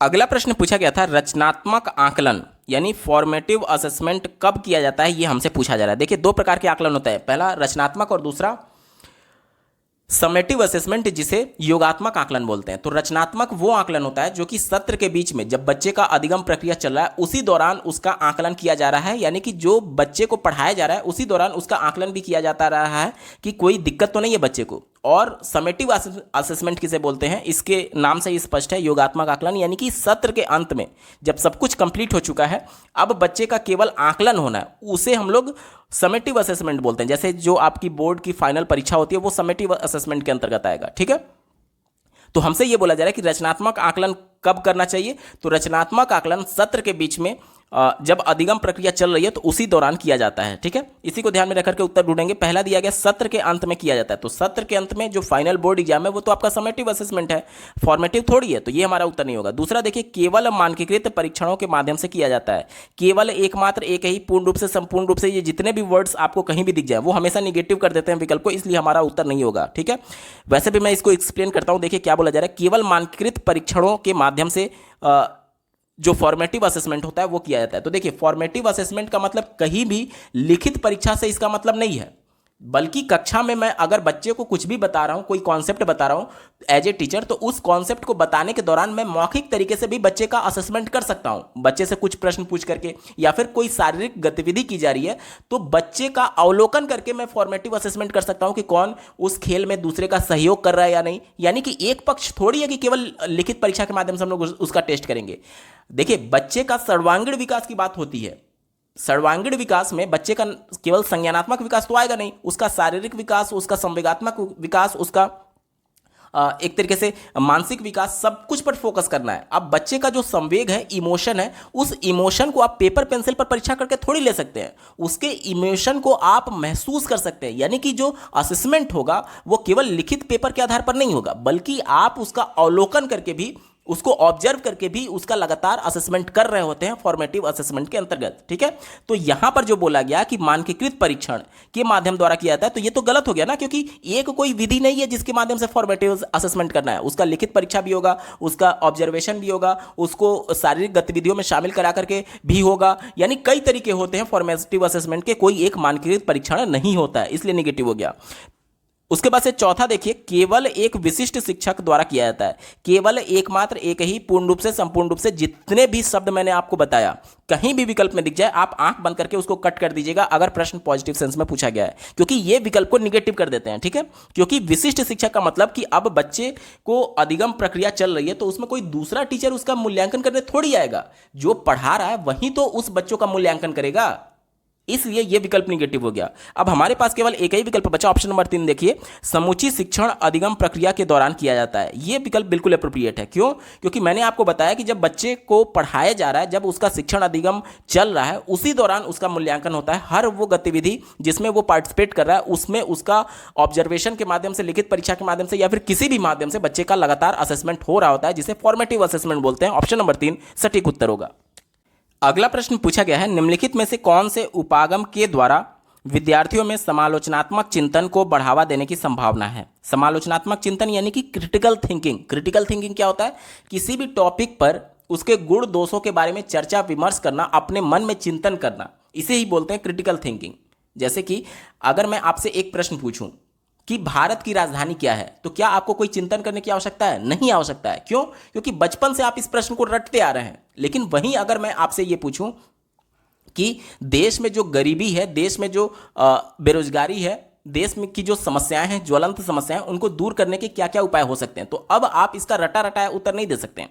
आपको चिंतन करना होगा कि बेरोजगारी का कारण क्या है और उस कारण को दूर करने के लिए क्या क्या उपाय हो सकते हैं। इस पर आप अपने हिसाब से खुद से चिंतन करेंगे। तो ऐसे ही जिसमें आपको कुछ सोचने समझने, कुछ एक तरीके से उसके गुण दोषों पर चिंतन करने का मौका मिले, उसे हम लोग समालोचनात्मक चिंतन बोलते हैं। ठीक है, यानी ऐसा प्रश्न जिससे आप रटे रटाए तौर पर उत्तर नहीं दे सकते, बल्कि जिसमें आपको कुछ चिंतन करना पड़े, उसे हम लोग खुले सिरे वाला प्रश्न बोलते हैं। जैसे मैंने आपको बताया कि भारत की गरीबी को दूर करने के लिए, भारत की बेरोजगारी को दूर करने के लिए क्या क्या उपाय हो सकते हैं, तो ये खुले सिरे वाला प्रश्न है, क्योंकि इसका एक उत्तर संभव नहीं है। अगर कक्षा में 50 बच्चे हैं तो 50 बच्चे अपने चिंतन के हिसाब से अलग अलग उत्तर देंगे। लेकिन अगर मैं ये पूछूं कि भारत की राजधानी क्या है, तो केवल इसका एक ही उत्तर संभव ही है। तो 50 बच्चे हैं तो 50 बच्चे एक ही उत्तर देंगे। ठीक है, यानी कि एक प्रश्न जिसका एक ही उत्तर संभव है, एक प्रश्न जिसका एक ही उत्तर संभव है, उसे हम लोग बंद सिरे वाला प्रश्न बोलते हैं। और वो प्रश्न जिसके एक से ज्यादा उत्तर संभव है, उसे हम लोग खुले सिरे वाला प्रश्न बोलते हैं। अब आप खुद बताइए कि किसमें बच्चे को ज्यादा चिंतन करने का मौका मिलेगा, खुले सिरे वाले प्रश्न में। तो इसी को ध्यान में रख करके उत्तर ढूंढेंगे। चौथे विकल्प से शुरुआत करते हैं, केवल पाठ्य पुस्तकों द्वारा पढ़ाना। केवल एकमात्र एक ही, पूर्ण रूप से, संपूर्ण रूप से, मैं बार बार बता रहा हूं, जहां पर भी दिख जाए तुरंत आपको कट कर देना है, क्योंकि एनसीएफ ये कहता है कि बच्चों को उसके परिवेश से जोड़ करके बताइए, केवल किताबों तक सीमित नहीं रखना है, बच्चे को किताबी कीड़ा नहीं बनाना है। विकल्प गलत हो गया। अभिसारी चिंतन को बढ़ावा देना। अभिसारी चिंतन यानी कि जैसे कि मान लीजिए ये कोई समस्या है, तो सभी यहां पर आकर के इस समस्या को एक ही विधि से सॉल्व करने की बात कर रहे हैं, तो ये निगेटिव होता है। क्योंकि जो समालोचनात्मक चिंतन होता है उसके लिए अपसारी चिंतन रिस्पॉन्सिबल है। अपसारी यानी कि आउट ऑफ बॉक्स जाकर के इसकी कितनी विधियां हो सकती हैं उसके बारे में चिंतन करना। तो अभिसारी नहीं बल्कि अपसारी चिंतन को बढ़ावा दिया जाता है, तो यह भी विकल्प गलत हो गया। पहला देखिए, बंद अंत वाले तथ्य आधारित प्रश्न पूछना। जैसे मैंने आपसे प्रश्न पूछा था कि भारत की राजधानी क्या है, तो यह बंद सिरे वाला प्रश्न है, क्योंकि इसका एक ही उत्तर संभव है। तो क्या इसमें कुछ चिंतन करने की आवश्यकता है? नहीं, ये तो आप बचपन से रटे आ रहे हैं, तो ये हमारा उत्तर नहीं होगा। अब हमारे पास केवल एक ही विकल्प बचा, परिकल्पनाओं को विकसित करने में विद्यार्थियों का सहयोग देना। यह सबसे ज्यादा अप्रोप्रिएट है। कल्पना यानी कि हाइपोथेसिस, अगर ये सिचुएशन होगी तो क्या होगा, अगर ये ऐसा होता तो क्या होता। इसमें बच्चे को चिंतन करना पड़ेगा, कुछ ना कुछ रीजनिंग लगानी पड़ेगी, तर्क वितर्क करना पड़ेगा, जिसकी वजह से बच्चे में क्रिटिकल थिंकिंग जनरेट होगी। ठीक है, बढ़ावा मिलेगा। ऑप्शन नंबर 2 बिल्कुल अप्रोप्रिएट है, यही इसका सटीक जवाब होगा। अगला प्रश्न पूछा गया है, अनुसूचित जनजाति यानी एसटी कैटेगरी के विद्यार्थियों के समावेशन को सफल बनाने के लिए क्या महत्वपूर्ण है। ठीक है, चलिए पहले विकल्प से शुरुआत करते हैं। प्रमुख समूह द्वारा पसंद की जाने वाली भाषा को पढ़ाया जाए। अब यहाँ पर यह कहा जा रहा है कि प्रमुख समूह यानी कि जैसे कक्षा में आप देखते होंगे कि सभी समुदाय से आए हुए बालक हैं, कोई जनरल से होगा, कोई ओबीसी से होगा, कोई एससी से होगा, कोई एसटी से होगा, अलग अलग समुदाय से आए हुए बालक हो सकते हैं। तो कहा यह जा रहा है कि प्रमुख समूह, प्रमुख समूह का मतलब कि जिसको ज्यादा तवज्जो दी जा रही है या फिर जिनकी मेजॉरिटी है। तो यहां पर अगर आप मेजॉरिटी में देखेंगे तो मेजॉरिटी में हमारे देश में क्या है, मेजॉरिटी में हमारे देश में ओबीसी आते हैं। तो उस कंडीशन में क्या आप ओबीसी को केवल ओबीसी की पसंद की भाषा को तवज्जो देंगे? नहीं, इस हिसाब से आप अन्य कैटेगरी को इग्नोर कर दे रहे हैं पूरी तरफ से, अन्य कैटेगरी को आप पूरी तरीके से इग्नोर कर दे रहे हैं। इसलिए आप समावेशी कक्षा के अंतर्गत सबको साथ लेकर के चलना है। कोई भी एक ऐसा विकल्प जो कि किसी को इग्नोर करने की बात करे वो हमेशा निगेटिव होता है, कभी भी हमारा उत्तर नहीं होगा। दूसरा विकल्प देखिए, उनके सांस्कृतिक ज्ञान और अनुभवों की अनदेखी करेंगे। सांस्कृतिक ज्ञान और अनुभव, अनुभव का मतलब कि बच्चे का पूर्व ज्ञान।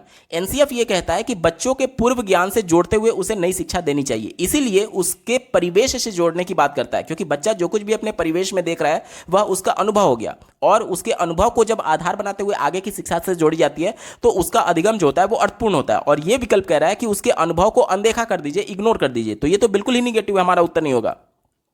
चौथा देखिए, विद्यालय और उनके समुदाय के बीच सामाजिक दूरी कायम रखी जाए। तो यह भी विकल्प निगेटिव है। डायरेक्ट एनसीएफ ये कहता है कि बच्चे के विद्यालय को उसके समुदाय से जोड़िए, उसके समुदाय से जोड़िए, जबकि यह विकल्प सामाजिक दूरी बनाने की बात कर रहा है, तो विकल्प गलत हो गया। अब हमारे पास केवल एक ही विकल्प बचा है, उनकी अपनी स्थानीय भाषा में बनाई गई शैक्षणिक सामग्रियों को उपलब्ध करवाया जाए। यह सबसे ज्यादा अप्रोप्रिएट है। क्यों? क्योंकि कोई भी बालक जिसका स्थानीय भाषा अलग अलग हो सकता है, तो एनसीएफ और राष्ट्रीय शिक्षा नीति दोनों ये कहती है कि आप बच्चों की मातृभाषा का प्रयोग करने का मौका दीजिए, ताकि वह कक्षा में एक्सेप्टेड महसूस करे, साथ ही साथ वह अपने आप को भी तवज्जो महसूस करे कि कक्षा में मेरी भी बात हो रही है। जब बच्चे को उसकी स्थानीय भाषा में बोलने का मौका दिया जाएगा या फिर शैक्षिक सामग्री उपलब्ध कराई जाएगी, तो उसे महसूस होगा कि हाँ, मैं भी कक्षा में एक महत्वपूर्ण मेरा भी रोल है और मेरी भी बातों को प्रमुखता से रखी जा रही है, या फिर मेरे भी आवश्यकताओं को ध्यान में रखा जा रहा है। तो इससे बच्चा जो है वो एक्सेप्टेबल महसूस करेगा उस कक्षा में, और जितना उसका संवेग, इमोशन पॉजिटिव होगा, उतना ही वो सीखने के लिए प्रेरित होता है। क्योंकि बच्चे का जो संवेग होता है उसके संज्ञान को डायरेक्टली प्रभावित करता है। बच्चा अगर खुश रहेगा तो वो अच्छे तरीके से पढ़ेगा, और अगर दुखी होगा तो वो अपना पूरा फोकस संज्ञान पर नहीं लगा पाएगा, यानी सीखने पर नहीं लगा पाएगा। इसलिए ऑप्शन नंबर 3 यहां पर बिल्कुल अप्रोप्रिएट है, यही इसका सटीक जवाब हो जाएगा। अगला प्रश्न पूछा गया था, डिस्लेक्सिया ग्रसित विद्यार्थी। डिस्लेक्सिया यानी इसे पढ़ने में अक्षमता बोलते हैं, पढ़ने में अक्षमता। अब कोई बालक पढ़ने में अक्षमता महसूस कर रहा है तो जाहिर सी बात है वो पढ़ने से भागने लगेगा। ठीक है, तो इसी के बारे में हमसे प्रश्न पूछा जा रहा है कि पहले विकल्प में देखिए, लंबे निबंध लिखने के लिए बहुत उत्सुक होते हैं। लंबा निबंध, देखिए डिस्लेक्सिया को लेकर के बहुत सारे अभ्यर्थी कंफ्यूज रहते हैं कि पढ़ने में अक्षमता और लिखने में। जैसे मान लीजिए कि अगर मैं लिखना चाहता हूँ एक शब्द नीरज लिखना चाहता हूँ, तो भाषा, किसी भी भाषा को सीखने के लिए जो क्रम बताया गया है कि सबसे पहले बालक सुनता है, उसके बाद से बोलता है, उसके बाद से पढ़ता है और अंत में जाकर के लिखता है। तो जब मैं नीरज लिख रहा हूं तो पहले मैं खुद इस सभी वर्णों को पढ़ करके समझ पाऊंगा, तभी तो नीरज लिख पाऊंगा। कहने का मतलब कि अगर बच्चे से बोला गया कि आप नीरज लिखिए, तो बच्चा 9 वर्ण के बारे में जानेगा तभी तो इसका प्रयोग कर पाएगा, इस पर बड़ी ई की मात्रा जानेगा तभी तो नीर लिख पाएगा, उसके बाद र जानेगा, फिर ज जानेगा, तभी तो सबको मिलाकर के नीरज लिखेगा। यानी कि डिस्लेक्सिया से ग्रसित जो बालक होते हैं वो उसे लिखने में भी प्रॉब्लम होगा। क्यों लिखने में प्रॉब्लम होगा? क्योंकि जब बच्चा पढ़ने में अक्षमता है, यानी कि वो वर्णों को पहचान नहीं पा रहा है। जब वर्ण को नहीं पहचान पा रहा है तो लिखने में भी तो वर्णों की आवश्यकता होगी ही। यानी कि जब वो वर्ण को, अल्फाबेट को, अक्षर को नहीं पहचान पा रहा है तो जाहिर सी बात है लिखने में भी उसको प्रॉब्लम होगी। ठीक है, तो डिस्लेक्सिया का मतलब सिर्फ पढ़ने में अक्षमता मत समझिएगा, इसको लिखने में भी बच्चे को दिक्कत आएगी, क्योंकि बच्चा वर्णों को नहीं पहचान पा रहा है, इसलिए वो पढ़ नहीं पा रहा है, और जब वर्णों को नहीं पहचान पा रहा है तो लिख भी नहीं पाएगा। यहां तक क्लियर हो गया? चलिए, पहले विकल्प में दिया गया है कि लंबे निबंध लिखने के लिए उत्सुक होता है। जब बच्चा वर्णों को पहचान ही नहीं रहा है तो वो लिखने के लिए उत्सुक थोड़ी होगा, वो तो उसे इग्नोर करना चाहेगा ना, तो ये गलत हो गया। ठीक है, देखिए दूसरा दिया गया, बहुत विकसित शब्दावली का प्रयोग करते हैं। तो ये भी विकल्प निगेटिव है, क्योंकि वह शब्दों को पहचान ही नहीं पा रहा है तो बहुत एडवांस्ड लेवल के वर्ड्स का प्रयोग थोड़ी कर पाएगा। तीसरा देखिए, पठन सामग्री को बहुत आसानी से समझते हैं, तो ये तो बिल्कुल ही गलत है, क्योंकि पढ़ने में अक्षमता यानी पठन क्या होता है, पढ़ करके अर्थ ग्रहण करना, यानी कि वह उसके सामग्री को आसानी से नहीं समझ पाता है बल्कि मुश्किल का सामना करना पड़ता है उसको, इसलिए गलत हो गया। हमारे पास एक ही विकल्प बचा, पढ़ने के लिए अनिच्छुक रहते हैं। अनिच्छुक यानी कि जाहिर सी बात है, जब वो पढ़ने में उसको दिक्कत मिल रहा है, तो दिक्कत लग रहा है, तो जाहिर सी बात है वह उसको इग्नोर करना चाहेगा, पढ़ना इग्नोर करना चाहेगा, यानी कि उसमें इच्छा नहीं रहेगी पढ़ने के लिए। यह विकल्प बिल्कुल अप्रोप्रिएट है, यही इसका सटीक जवाब होगा। अगला प्रश्न पूछा गया था, निम्नलिखित में से दृष्टि बाधित विद्यार्थियों के समावेशन में कौन सा एक बाधक बनता है। बाधक यानी कि प्रश्न निगेटिव सेंस में, तो निगेटिव वाला ही हमारा उत्तर होगा।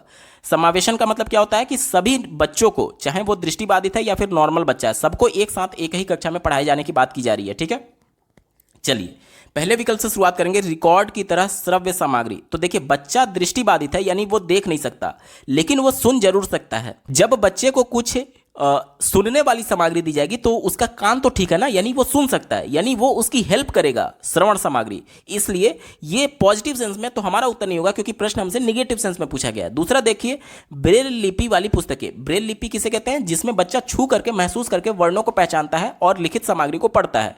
तो बच्चा दृष्टि बाधित है, वो देख नहीं सकता, लेकिन छू करके महसूस तो कर सकता है, यानी ये भी उसके लिए हेल्पफुल होगा, यानी पॉजिटिव सेंस में। तो ये हमारा उत्तर नहीं हो सकता, क्योंकि हमसे बाधक पूछा गया था। तीसरा देखिए, दृश्यात्मक सहायक सामग्री के मौखिक विवरण, यानी कि जो कुछ भी, जैसे कि मान लीजिए कि कुछ विजुअल क्लिप्स है, तो विजुअल क्लिप्स कुछ दिख रहा है, तो उसे बच्चा तो देख नहीं सकता क्योंकि दृष्टि बाधित है, लेकिन जब उसका मौखिक विवरण देंगे, यानी कि उसके बारे में बोल करके बताएंगे, या फिर उसमें कुछ ऑडियो होगा, तो भले ही वह वीडियो क्लिप को नहीं देख रहा है, लेकिन ऑडियो को तो सुन सकता है ना, तो ये भी उसके लिए हेल्पफुल हो गया। तो ये भी हमारा उत्तर नहीं होगा, क्योंकि हमसे बाधक पूछा गया था। अब हमारे पास एक ही विकल्प बचा, लिखित या मुद्रित सामग्री। लिखित सामग्री को बच्चा नहीं देख सकता, मुद्रित सामग्री को भी बच्चा यानी प्रिंटेड सामग्री को भी नहीं देख सकता, ये उसके लिए बाधक होगा। और चूंकि हमसे बाधक ही पूछा गया था, निगेटिव पूछा गया था, ऑप्शन नंबर 4 एप्रोप्रिएट आंसर होगा।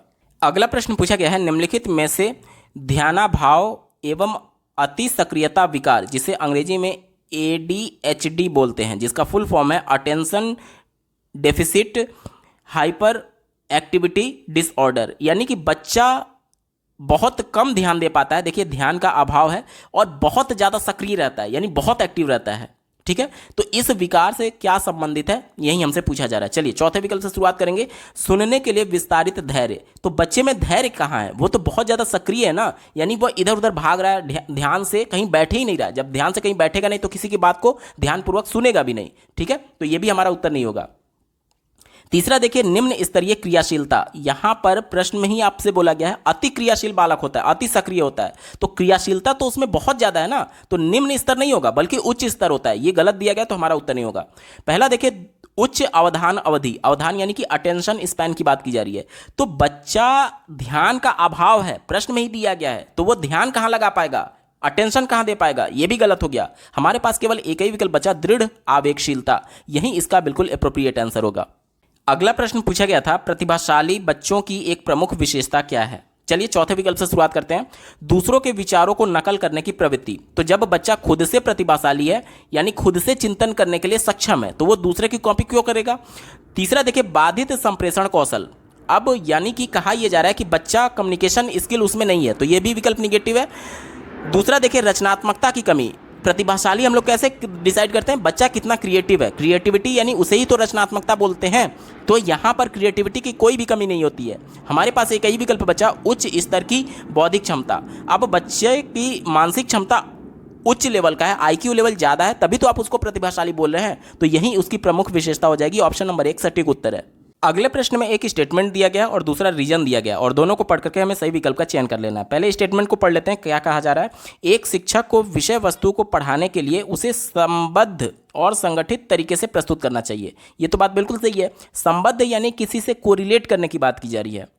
जैसे कि NCF क्या कहता है कि बच्चों को उसके परिवेश से जोड़ करके बताइए। बच्चे को शुरुआती दौर में A फॉर एप्पल बताया जाता है। क्यों बताया जाता है? क्योंकि जब बच्चा 6 साल का होगा तब वो प्राइमरी कक्षा 1 में जाएगा। 6 साल तक कभी ना कभी तो वो सेब खाया होगा, अपने परिवेश में देखा होगा। B फॉर बॉल बच्चे को बताया जाता है। क्यों बॉल बताया जाता है? क्योंकि 6 साल से पहले कभी ना कभी तो वो इस गेंद से खेला होगा, जो कि उसके परिवेश का हिस्सा है। सेब क्या है? वो उसके परिवेश का हिस्सा है। यानी बच्चे को भाषा सिखाई जा रही है, अल्फाबेट सिखाई जा रही है, किससे जोड़ करके? उससे परिवेश से जोड़ करके, इसी को बोलते हैं संबद्ध करना, और संगठित तरीके से यानी व्यवस्थित तरीके से बच्चे को बताना चाहिए। ये तो बात बिल्कुल सही है, पॉजिटिव है, हमारा उत्तर होगा।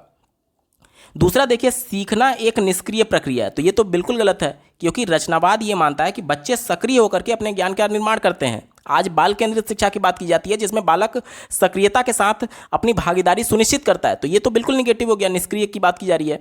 अब हमसे देखिए क्या पूछा गया था, सही विकल्प का चयन करना है, तो ए सही है लेकिन आर गलत है, जो कि ऑप्शन नंबर 3 में दिया गया है। ए सही है लेकिन आर गलत है, इसका बिल्कुल एप्रोप्रिएट आंसर हो जाएगा।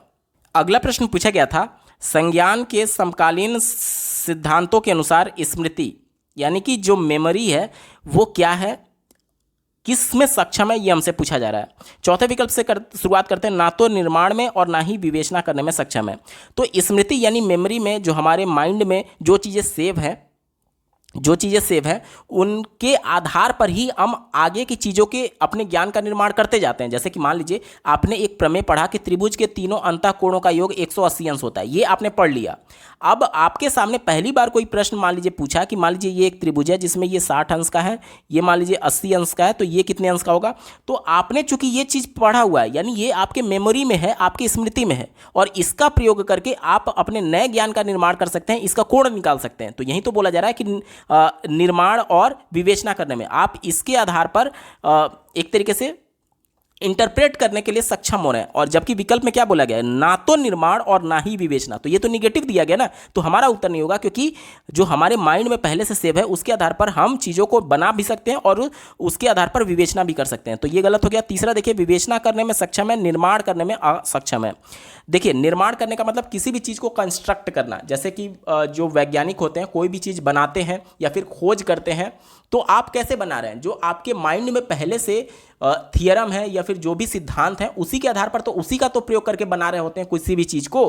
यानी कि जो निर्माण होता है वह हमारे मेमोरी से डायरेक्टली जुड़ा हुआ है, ठीक है। तो कहा किया जा रहा है कि निर्माण करने में तो सक्षम है लेकिन विवेचना करने में सक्षम है, पर निर्माण करने में असक्षम है। देखिए, निर्माण में असक्षम बताया गया है, देखिए ध्यान से देखिएगा, निर्माण में असक्षम बताया जा रहा है, जो कि गलत है, क्योंकि ये विवेचना में भी और निर्माण दोनों में सक्षम होता है, ठीक है। पहला विकल्प देखिए, निर्माण करने में सक्षम लेकिन विवेचना करने में असक्षम, तो ये भी गलत है। हमारे पास एक ही विकल्प बचा, ऑप्शन नंबर 2 देखिए, निर्माण एवं विवेचना दोनों में सक्षम, इसका बिल्कुल सटीक जवाब हो जाएगा। अगला प्रश्न पूछा गया था, विद्यार्थियों द्वारा ज्ञान के निर्माण को बढ़ावा देने के लिए एक विद्यालय को किस प्रकार के शिक्षण शास्त्रीय प्रविधियों को बढ़ावा देना चाहिए। तो आज हम लोग बाल केंद्रित शिक्षा की बात करते हैं। बाल केंद्रित में बालक केंद्र में है और उसकी ज़रूरतों को ध्यान में रखना है, क्योंकि समावेशी कक्षा के अंतर्गत सभी बालक एक ही कक्षा में पढ़ रहे हैं और सबकी ज़रूरतें अलग अलग हैं, तो उस हिसाब से उसकी ज़रूरतों को ध्यान में रखेंगे, उसको महत्व देंगे और वो सक्रिय रहेगा, तभी अपने ज्ञान का निर्माण कर सकता है। तो बाल केंद्रित यहाँ पर बिल्कुल एप्रोप्रिएट आंसर हो जाएगा। अगला प्रश्न पूछा गया है, निम्नलिखित में से अधिगम दिशा निर्देशों के लिए कौन सा सार्वभौमिक अभिकल्प का हिस्सा नहीं है। ध्यान से देख लीजिए, which one of the following is not a part of universal design for learning guidelines, यानी कि बच्चों को सिखाने के लिए जो उनको गाइडलाइन दी जाएगी उसमें यूनिवर्सल डिजाइन का कौन सा पार्ट नहीं है। निगेटिव सेंस में है तो निगेटिव वाला ही हमारा उत्तर होगा। चौथे विकल्प से शुरुआत कर लेते हैं, दिया गया है अभिव्यक्ति के बहुविध तरीके, यानी कि मल्टीपल मीन्स ऑफ एक्सप्रेशन, तो ये तो बात बिल्कुल सही है। अपने आप को अभिव्यक्त करने के लिए टीचर क्या करता है, अलग अलग तरीकों का प्रयोग करता है। क्यों? क्योंकि सबकी जरूरतें अलग हैं। कोई बच्चा देख नहीं सकता तो उसके लिए टीचर जो है अपने आप को मौखिक तरीके से अभिव्यक्त करेगा। कोई बच्चा सुन नहीं सकता तो उसके लिए ब्लैक बोर्ड पर या फिर कुछ विजुअल क्लिप्स दिखा करके उसको कम्युनिकेट करने की कोशिश करेगा। यानी कि जो लर्निंग का गाइडलाइन टीचर के द्वारा दिया जा रहा है वो कैसे दिया जा रहा है, वो अलग अलग तरीके से दिया जा रहा है, जिसकी बात ऑप्शन नंबर 4 में की गई है। तो ये तो पॉजिटिव हो गया, लेकिन प्रश्न हमसे निगेटिव सेंस में पूछा गया तो ये हमारा उत्तर नहीं हो सकता। तीसरा देखिए, प्रतिनिधित्व के बहुविध साधन, प्रतिनिधित्व यानी कि मल्टीपल मीन्स ऑफ रिप्रेजेंटेशन। तो देखिए, किसी भी चीज़ को रिप्रेजेंट करने के अलग अलग तरीके हो सकते हैं। जैसे कि मैंने आपको क्या बताया कि कोई भी कॉन्सेप्ट बच्चे को बताना है तो अलग अलग तरीके से उसकी जरूरत पड़ेगी ही पड़ेगी। कोई बच्चा छू करके महसूस करेगा जो दृष्टिबाधित है, कोई बच्चा देख करके महसूस करेगा क्योंकि वो सुन नहीं सकता।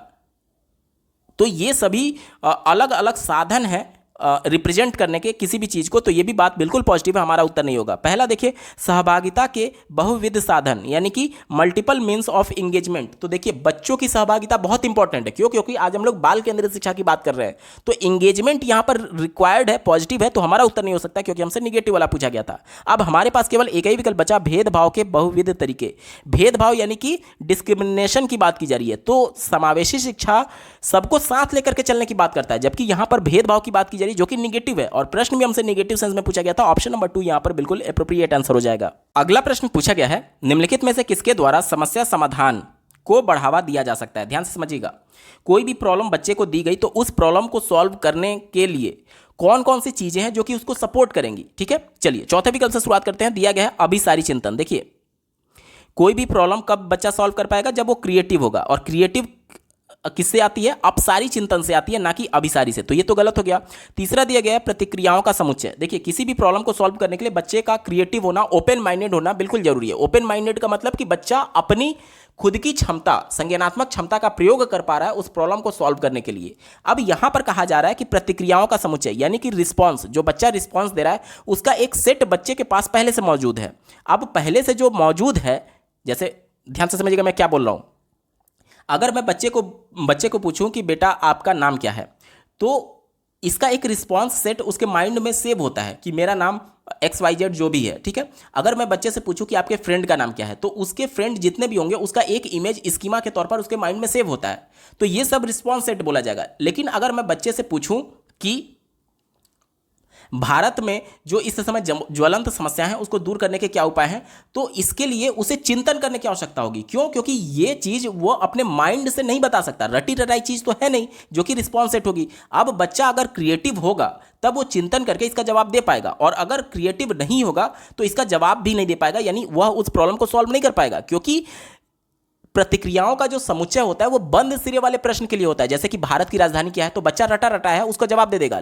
उत्तर प्रदेश की राजधानी क्या है, राजस्थान की राजधानी क्या है, इन सब का जवाब उसके पास रटा रटा है, यानी कि ये प्रतिक्रियाओं का समुच्चय के आधार पर जवाब दिया जा सकता है। लेकिन जो क्रिएटिव क्वेश्चंस होते हैं, जैसे कि देश में जो ज्वलंत समस्या है उसको कैसे दूर किया जा सकता है, जो हमारे शिक्षा प्रणाली में एक तरीके से पिछड़ापन है उसको कैसे दूर किया जा सकता है, तो ये सभी रटे रटाए प्रश्न तो है नहीं, इस पर क्रिटिकल थिंकिंग करना होगा। अब बच्चा अपने रिस्पॉन्स सेट से इसका उत्तर नहीं दे पाएगा, बल्कि उसे चिंतन करना पड़ेगा। तो रिस्पॉन्स सेट जो होता है वो निगेटिव माना जाता है। क्यों? क्योंकि यह बच्चों को क्रिएटिव बनने से रोकता है, क्योंकि बच्चा अगर क्रिएटिव होगा तो तुरंत चिंतन करके जवाब दे पाएगा, और अगर क्रिएटिव नहीं है तो रिस्पॉन्स सेट के अनुसार अगर रिस्पॉन्स सेट में उसका उत्तर नहीं होगा तो जाहिर सी बात है वो जवाब नहीं दे पाएगा, यानी प्रॉब्लम सॉल्व करने में ये निगेटिव माना जाता है। ठीक है, चलिए दूसरा दिया गया कार्यात्मक स्थिरता, यानी कि रिजिडनेस की बात की जा रही है, रिजिड होने की, दृढ़ होने की बात की जा रही है।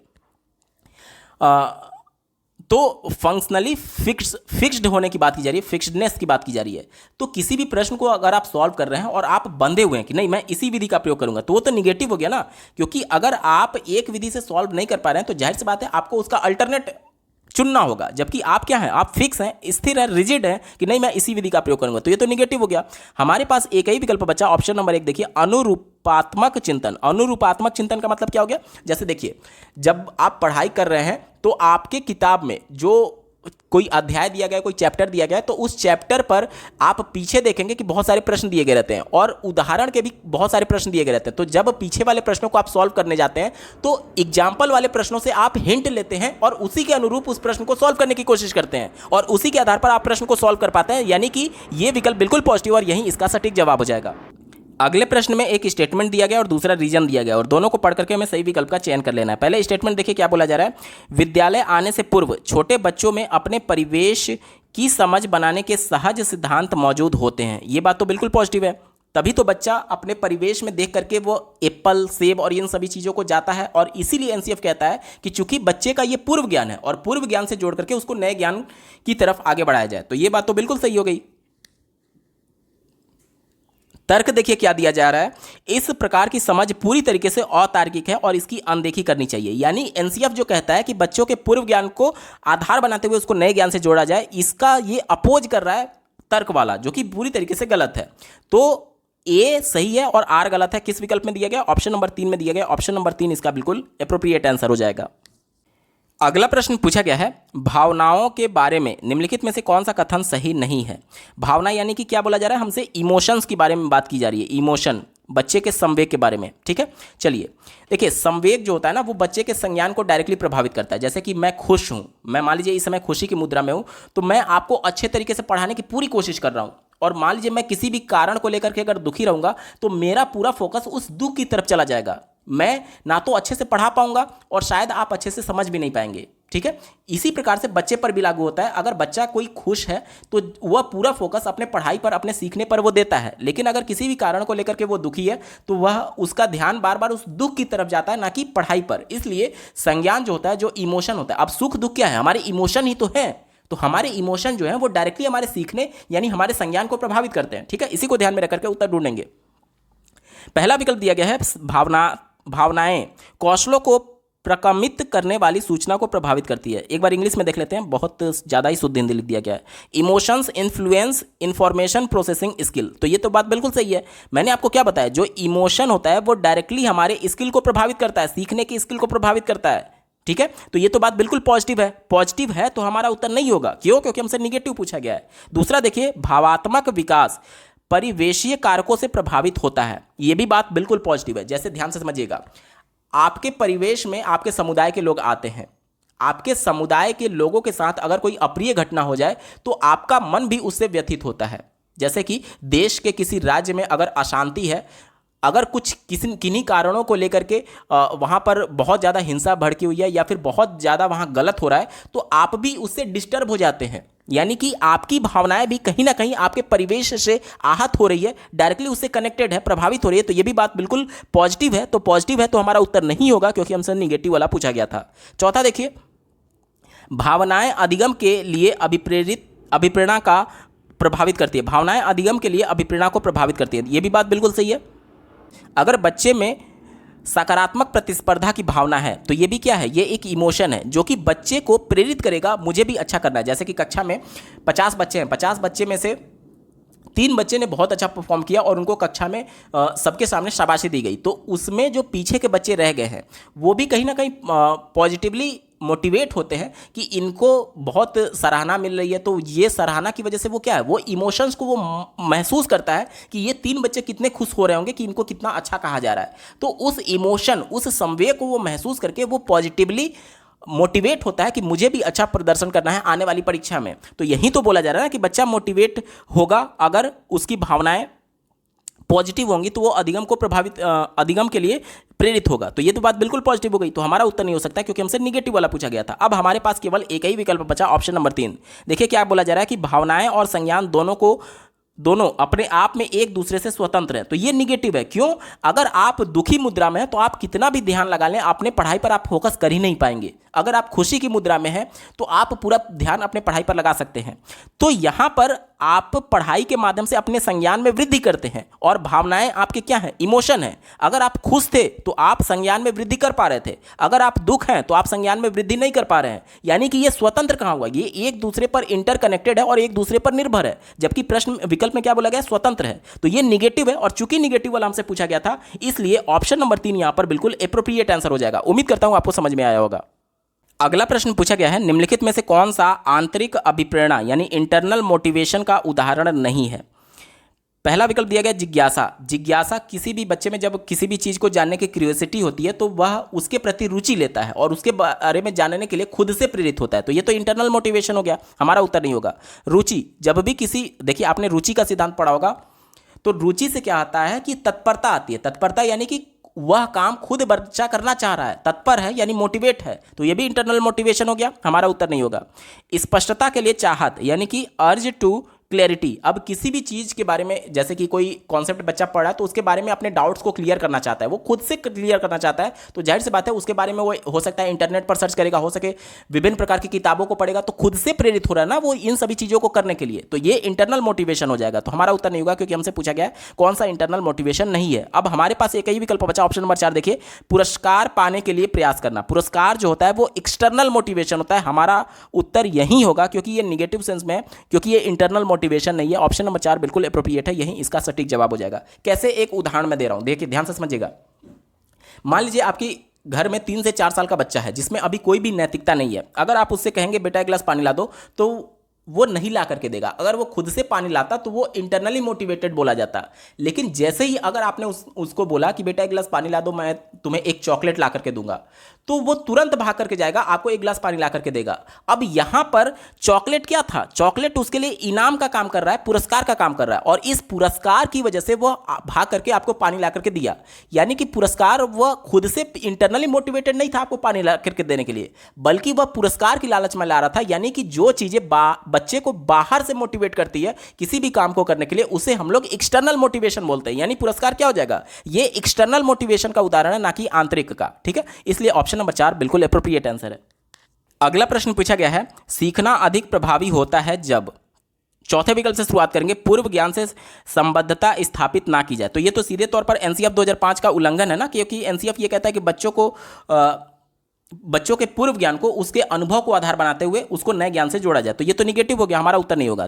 तीसरा देखिए, विषय वस्तु को असंबद्ध रूप से टुकड़ों टुकड़ों में पढ़ाया जाए। अगर मैं आपको कोई कॉन्सेप्ट बता रहा हूं और अलग अलग पार्ट्स में बता रहा हूं और जो कि एक दूसरे से इंटरकनेक्टेड नहीं है, जैसे कि आप ऐसे समझिए, मान लीजिए बच्चे को ज्यामिति के बारे में बताना है, ज्यामिति के बारे में बताना है, तो सबसे पहले मैं बच्चे को मान लीजिए कि पंचभुज के बारे में बताने लगो, तो क्या बच्चा समझ पाएगा? नहीं समझ पाएगा, क्योंकि सबसे पहले उसको क्या करना है, उसको सबसे पहले छोटी छोटी आकृतियों के बारे में बताना है, जैसे कि गोला हो गया, त्रिभुज हो गया, इसके बारे में बताना है। डायरेक्टली वो पंचभुज के बारे में नहीं समझ पाएगा। यानी कि इसका एक क्रम होना चाहिए, क्रमबद्ध तरीके से। और ये विकल्प क्या कह रहा है कि असंबद्ध, देखिए यहां पर क्रम होना चाहिए, संबद्ध तरीके से होना चाहिए, एक दूसरे से जुड़ा हुआ होना चाहिए। अब जैसे कि डायरेक्टली अगर बच्चे को आप घन बताने लगेंगे, तो घन क्या है? घन यहां पर 3D कॉन्सेप्ट है। सबसे पहले बच्चा 2D जानेगा तभी तो 3D जानेगा। यानी कि 2D से संबंधित करते हुए बच्चे को घन के बारे में बताना है। तो यहां पर चूंकि असंबद्ध तरीके से दिया गया है, इसलिए यह विकल्प निगेटिव हो गया, हमारा उत्तर नहीं होगा। ठीक है, चलिए दूसरा विकल्प दिया गया, पठन सामग्री बहुत ही अमूर्त एवं जटिल हो। देखिए ये पेपर प्राइमरी लेवल का है। प्राइमरी लेवल के बच्चों का एज जो आप देखेंगे 6 साल का होगा तब वो कक्षा 1 में होगा, और 11 साल का होगा तब वो कक्षा 5 में होगा। 1 से 5 को ही तो प्राइमरी बोला जाता है। यानी मैक्सिमम जो एज होगी बच्चे की वो 11 साल होगी। और जीन पियाजे के सिद्धांत के अनुसार जो अमूर्त संक्रियात्मक अवस्था उन्होंने बताई है, पहला एज उन्होंने क्या बताया, 2 से 7 साल, फिर दूसरा 7 से 11 साल, 11 से पहला बताया 0 से 2 साल, दूसरा 2 से 7 साल, तीसरा 7 से 11 साल, और चौथा 11 से 11 प्लस। 11 प्लस जो है वो अमूर्त चिंतन वाला है। अमूर्त चिंतन के लिए एज कितना है? 11 प्लस। जबकि बच्चे का अधिकतम एज कितना आ रहा है प्राइमरी में? 11 साल। तो बच्चा अभी उस लेवल का है ही नहीं कि वो अमूर्त चिंतन कर पाए। तो जब नहीं कर सकता तो आप उसके लिए इस प्रकार की पठन सामग्री क्यों देंगे कि जिसमें अमूर्त चिंतन करना पड़े, जबकि बच्चा उसके लिए मेंटली प्रिपेयर है ही नहीं। तो ये भी विकल्प निगेटिव हो गया, तो ये भी हमारा उत्तर नहीं हो सकता। ठीक है, अब हमारे पास केवल एक ही विकल्प बचा। ऑप्शन नंबर 1 देखिए, विषय वस्तु को वास्तविक जीवन के अनुभवों के साथ जोड़ना चाहिए, जो कि एनसीएफ के अनुसार बिल्कुल सही है। यही इसका बिल्कुल सटीक जवाब हो जाएगा। अगला प्रश्न पूछा गया था, एक अनुकूल यानी कि समर्थित सीखने का वातावरण बनाने के लिए एक शिक्षक को क्या करना चाहिए? प्रश्न पॉजिटिव सेंस में, तो उत्तर भी पॉजिटिव वाला ही होगा। चौथे विकल्प से शुरुआत करते हैं, विद्यार्थियों को कोई स्वायत्तता नहीं देनी चाहिए, यानी कि कोई भी ऑटोनॉमी बच्चों को नहीं दिए जाने की बात की जा रही है। तो रचनावाद ये कहता है कि बच्चे स्वतंत्र रूप से अपने ज्ञान का निर्माण करेंगे सक्रिय भागीदारी के माध्यम से, जबकि यहां पर स्वतंत्र छोड़ने की बात नहीं की जा रही है, तो निगेटिव हो गया, हमारा उत्तर नहीं होगा। तीसरा देखिए, महारत उन्मुख प्रतिपुष्टि देने से बचना चाहिए, यानी कि मास्टरी ओरिएंटेड फीडबैक ना देने की बात की जा रही है। तो फीडबैक टीचर से बच्चों को और बच्चों से टीचर को दोनों मिलेगा, तभी दोनों आपस में सक्रिय होकर के सक्रिय अंतःक्रिया के माध्यम से अपने ज्ञान का निर्माण कर पाएंगे लेव वाइगोत्स्की के अनुसार। यहां पर फीडबैक देने से बचने की बात की जा रही है, तो हमारा उत्तर नहीं होगा। दूसरा देखिए, विद्यार्थियों से बेहद कम अपेक्षाएं रखनी चाहिए। अब एज ए टीचर मैं बच्चों से इतना कम एक तरीके से उनसे उम्मीद रख रहा हूं, जब मैं उनसे उम्मीद कम रखूंगा तो जाहिर सी बात है उनको अच्छे तरीके से पढ़ाने की भी कोशिश नहीं करूंगा। तो ये तो बहुत निगेटिव हो गया ना, इसलिए हमारा उत्तर नहीं होगा। हमारे पास एक ही विकल्प केवल बचा, विद्यार्थियों के बीच सहयोग को बढ़ावा देना चाहिए। ये विकल्प बिल्कुल एप्रोप्रिएट है। क्यों? क्योंकि लेव वाइगोत्स्की के अनुसार बच्चे एक दूसरे का सहयोग करते हुए, आपस में इंटरेक्शन करते हुए ही आगे बढ़ेंगे। उन्होंने एक टर्म दिया था MKO, यानी मोर नॉलेजेबल अदर। कोई भी एक पर्सन, चाहे वो मेरे से छोटा भी हो सकता है, मेरे से हम उम्र भी हो सकता है, मेरे से बड़ा भी हो सकता है, अगर मेरे से ज़्यादा जानता है तो मेरे संज्ञान में वो वृद्धि कर सकता है जब मैं उससे अंतःक्रिया करूंगा, इंटरेक्शन करूंगा। यही टर्म उन्होंने लेव वाइगोत्स्की ने MKO दिया था। यानी कि हम एक दूसरे का सहयोग करके ही कुछ नया सीख सकते हैं। ठीक है, इसीलिए बोला गया है कि विद्यार्थियों के बीच सहयोग को बढ़ावा देना चाहिए। ये बात बिल्कुल पॉजिटिव और यही इसका बिल्कुल सटीक जवाब हो जाएगा।